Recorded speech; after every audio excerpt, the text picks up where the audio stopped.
everyone, welcome to PCB Coffee Talk. I am Tara Dunn with Omni PCB. And I'm Elizabeth Floridori with Omni PWB. During our sessions, Elizabeth and I regularly talk about things specifically related to printed circuit board manufacturing. Today we are going to move that discussion a little further upstream and chat with Mike Brown and Basil Perez with IDS, a PWB and mechanical engineering consulting firm providing engineering solutions across all industries. We plan to discuss ECAD, MCAD data transfers and closing the gap between PCB layout and mechanical requirements. Mike and Basil, thank you for joining us. Can we start by discussing the importance of tightly integrated mechanical and electrical design? Hi, Tara, most certainly. Thank you for having us today. So basically, what we're talking about with the ECAD and MCAD collaboration, really, it's a communication between the different disciplines. And what our overall goal here, what we're really trying to establish is to make sure that the circuit board actually fits into the enclosure as is intended in its environment. So as you know, because the products are getting increasingly miniaturized and more complex, and as well as with aggressive schedules where we really don't have time to go back and redesign the board over and over and over again, really we need a very tight integration between the different disciplines.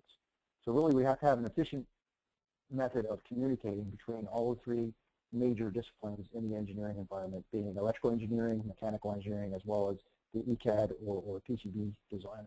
So really it's a really tight integration and collaborative effort between all the three disciplines.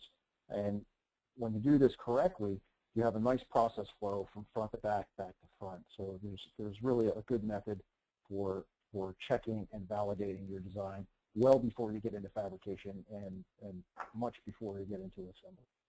So to that end, what I'd like to do is I'd like to hand it over to our mechanical engineer, Basil Perez, to discuss the next part. Thank you, Mike.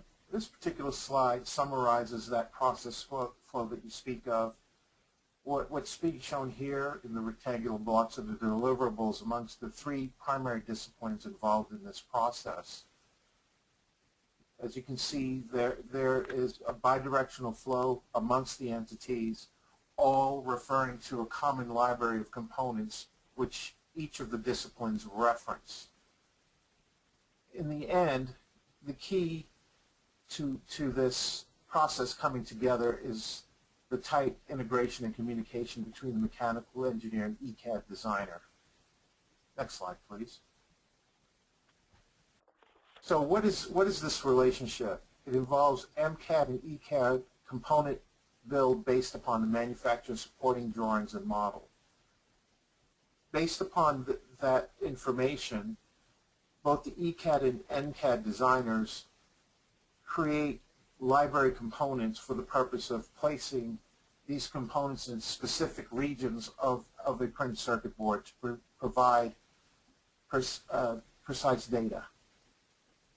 This component placement is designed and driven through bidirectional submittal of EMN and EMP files between the MCAD and ECAD entities.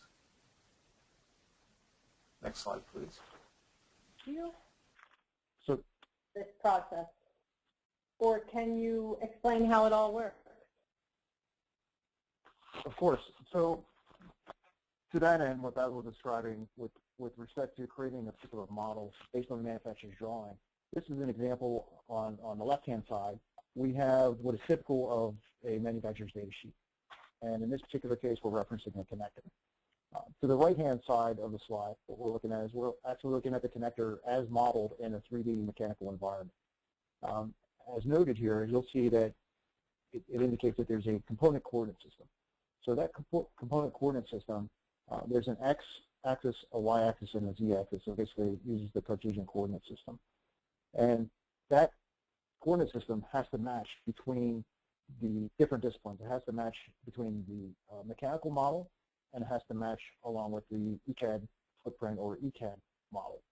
And the reason being is because during this transfer, the transfer is going to take cues off of that specific common origin.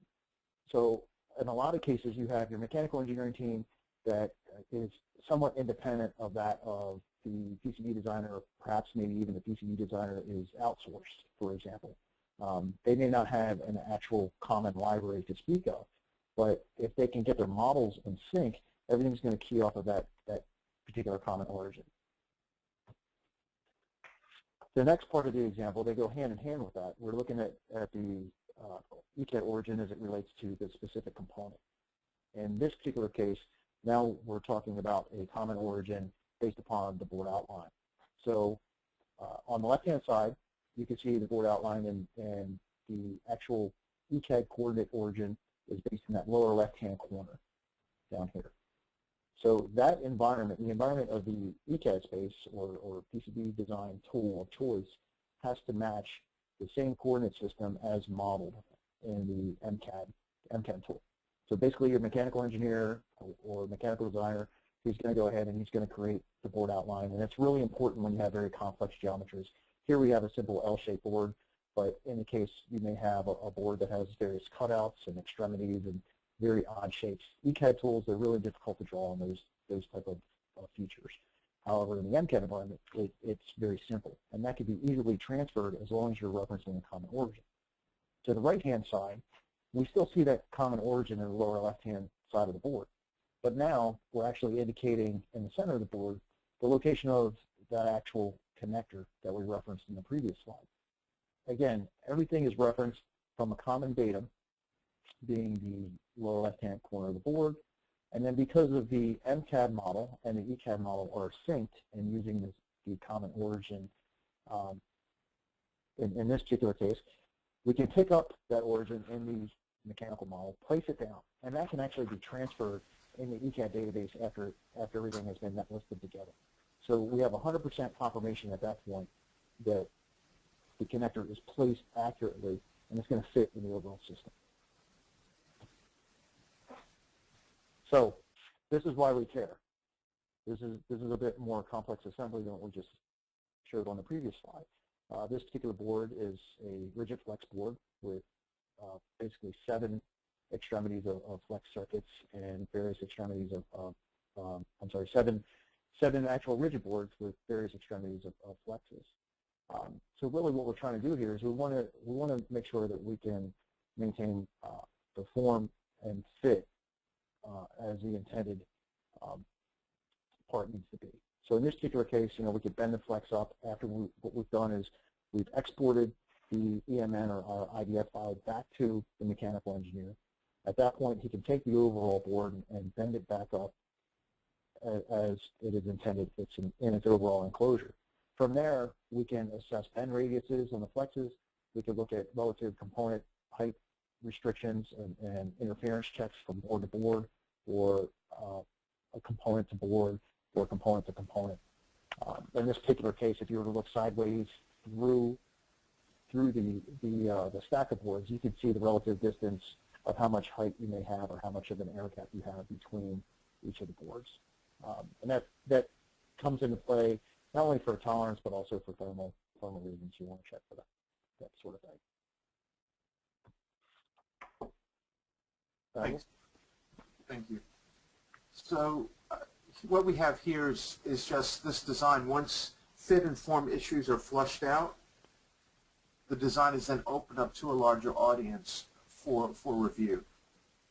So we have a preliminary sign-off between the electrical, mechanical, as well as the ECAD designer, and then we go through a formal review process involving this broader audience and what's shown here: engineering, manufacturing, quality, and in some instances the end customer for final approval.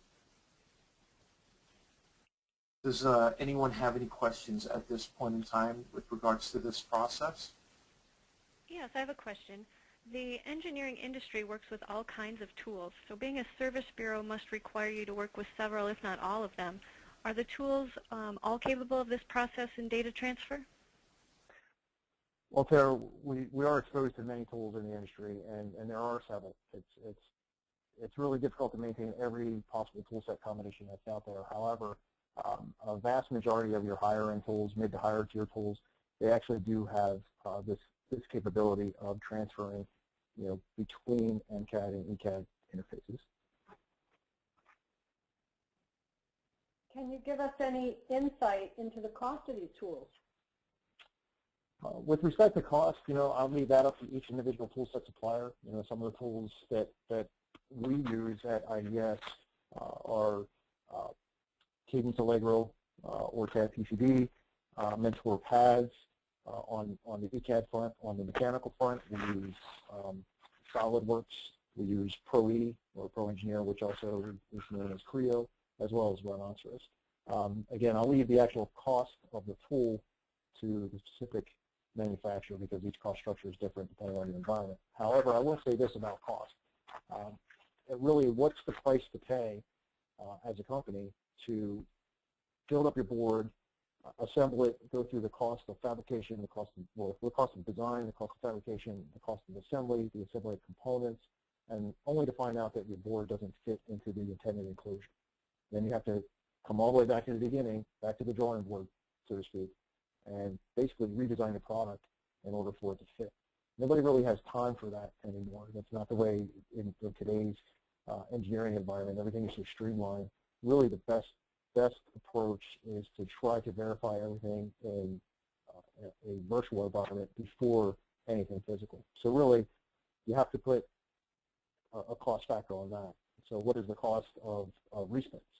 What is the cost of components? I think any company that's already using this type of process will tell you that it's well worth its weight in gold. That's a great point. Thank you so much for sitting down with us today. This has been a great discussion. How can people get in contact with you to learn more about IDS's offering? Well, Tara, of course, they can always contact you or Elizabeth through Omni PWD or Omni PCB. And, of course, they can contact us directly at idspwd.com. I should say ids-pwd.com, or as noted on the slide. Thank you, Mike. We hope that everyone enjoyed this session and that we were able to provide information that will help you with your PCB designs. Remember, designing and purchasing printed circuit boards should not be difficult. We hope you can join us for the next PCB Coffee Talk.